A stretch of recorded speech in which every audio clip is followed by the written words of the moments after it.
크기 때문에 대비를 할 필요가 있어요. 재보험에 드는 게 하나의 방법이지만 아까 A, B가 있으면 이게 보험회사라고 그랬죠. A라는 보험회사가 재보험에 들 수도 있지만 캣본드를 발행을 한단 말이에요. 그럼 투자자가 그걸 사는 거예요. 그 투자자가 왜 사는지 설명했죠. 왜냐하면 그냥 일반 채권보다 수익률이 높고 또 투자자 입장에서는 위험 분산하는 데 도움이 되고, A는 재난이 왔을 때 도움을 받는다. 그런데 어떻게 도움을 받느냐? A 입장에서는. 자, 이게 이제 거기 예제입니다. 이렇게 이자를 주다가 이게 이제 뭐 여기서는 몇 년짜리 채권이라고 얘기가 안 나오네요. 5년짜리 채권이다. 5년 동안 아무 일 없으면은 그냥 높은 이자만 주고 넘어가면 되는 거예요. 그러면 그 보험 역할이 그냥 한 걸로 끝나는 거고, 그 중에 3년 동안 높은 이자를 주다가 엄청난 허리케인이 와가지고 큰 재난사고가 발생했어요. 그러면 앞으로 2년 더 이자를 줘야 되잖아요. 그 이자의 일부도 A가 그냥 이자 안 주고 챙길 수가 있고, 더 중요한 거는 원금을, 큰 재난이 오잖아요. 그 원금을 채권 발행하고 나중에 만기일에 가서 원금을 돌려줘야 되는데 그 원금을 안 주고 누가 챙긴다? 보험회사인 A가, 캣본드를 발행한 A가 그냥 챙기는 거예요. 왜? 재난이 발생했으니까. 재난 발생한데 수습하는 데 쓰기 위해서. 그게 캣본드의 그 묘미예요. 아시겠죠? 그러니까 보통 채권들이 뭐 만기 때까지 다 해서 만기가 오면 원금을 갚아줘야 되는데, 보통의 채권은 이 보험회사가 발행하는 캣본드, 캐타스트로피 본드는 재난이 발생했을 때 원금을 안 갚고 그 원금을 재난 그 피해 보상하는 데 쓰는 거예요. 그러니까 재난이 발생하면 그만큼 이 보험회사가 이제 부담이 많아지는데 다른 그 보험 계약자들로부터 이제 피해가 하면 계약을 한 보험회사 입장에서는 그걸 다 보험금 지급을 해줘야 될 거 아니에요. 그런데 이렇게 캣본드를 발행했을 경우에 원금 부분은 안 갚아도 돼요. 원금 부분은 안 갚고 이 보험회사가 그 원금 부분을 그 보험금 처리하고 재난 그 처리하는데 그냥 활용하면 되는 거예요. 그러니까 재난이 왔을 때 A한테 유리한 거죠. 아시겠죠?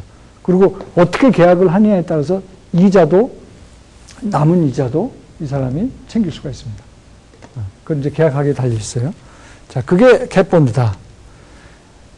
자, 이렇게 해서 굉장히 우리가 다양한 파생 상품들을 지금까지 우리가 살펴봤습니다.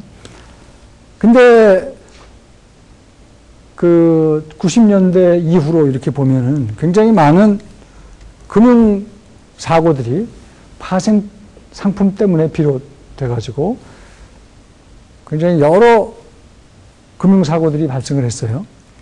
그 중에 이제 몇 가지만 말씀을 드리면, 영국의 수백 년 역사를 갖고 있는 베어링이라는 은행이 닉 닐슨이라는 싱가포르 지점에 있는 그 선물 관련 투자하는 그 직원 한 사람 때문에 망합니다. 망하면서 이 사람이 그때 그 끼친 손실이 $1 빌리언 넘어요. 그래서 이 수백 년 전통을 갖고 있는 베어링이 망하고 이거를 인수한 회사가 ING죠. 그래서 ING가 이름이 ING 베어링이 됐죠. 근데 이미 적자가 나서 망한 회사이기 때문에 인수할 때 1파운드인가 밖에 지불을 안 했어요. 그건 이제 계약을 성사시키기 위해서 그냥 ING가 그냥 가져간 거죠. ING 베어링이 그래서 ING 베어링이 된 겁니다. 원래는 그냥 ING 회사였는데. 근데 뭐 자세히는 제가 설명 안 드리겠습니다만 이 닉 닐슨이 굉장히 유능한 직원이었습니다. 사고 내기 전까지. 그 사람한테 정권을 맡겼던 거예요. 정권을 맡겼더니 그 다음에 이제 이 사람이 욕심이 생기고, 이때가 어떨 때냐면 고베에서 지진이 날 때입니다. 일본 니케이 지수 가지고 이 사람이 선물 거래를 하다가 배팅을 잘못한 거죠. 고베 지진이 나면서 그냥 거기에 완전히 손실이 이제 발생을 한 건데, 그거를 솔직하게 이 사람이 인정을 하고 처음에 빨리 빠져나왔으면 뭐 회사가 망하는 일까지는 없었을 텐데 이 사람이 계속 그거를 자기 그 계좌로 뭐 이렇게 딴짓을 하다가 손실을 키운 겁니다. 그 다음에 이제 LTCM은 이거 노벨 블랙 숄즈 중에 숄즈가 관련된 헤지펀드입니다.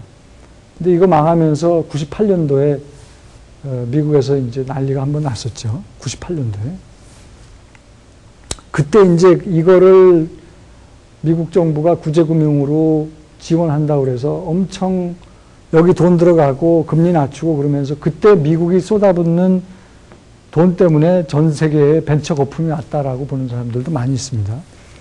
그 다음에 이제 2008년도에 이 사람은 그렇게 그 회사에서 인정받는 직원은 아니었는데 몰래 하여튼 선물 거래를 하다가 개인이 손실 낸 걸로는 최고액이죠. 7.2 빌리언이니까 72억 불입니다. 72억 불의 손실을 끼쳐서 이 회사도 뭐 거의 망하게 만든 그런 사건이, 이건 뭐 단순 이 사람이 뭐 하여튼 뭐 사기범으로 뭐 이 사람도 뭐 사기범으로 걸렸지만 하여튼 뭐 사기친 걸로 봐야 되죠. 그렇지만 그 개인이 사고 친 걸로는 제일 큰 사고라고 볼 수가 있습니다. 그 다음에 이제 2008년도에 베어스턴스가 3월 달에 이제 2008년도 3월에 망하고, 리먼 브라더스가 9월에 망하고, 멜린치도 망했는데 이제 뱅크 오브 아메리카가 인수를 하죠. 그러면서 이제 내노라 하는, 이게 다 5대 투자은행 중에 속하는 미국의 대표적인 월스트리트를 대표하는 금융기관들이 줄줄이 망합니다.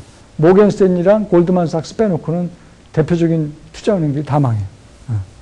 그러면서 이제 결정타를 날린 게 AIG죠. AIG는 보험회사인데 이 AIG가 커지다 보니까 아까 지난 시간에 우리가 배웠던 CDO 배웠고 CDS라는 거 배웠잖아요. 크레딧 디폴트 스왑이라는 거. 크레딧 디폴트 스왑을 주로 팔았던 보험회사입니다.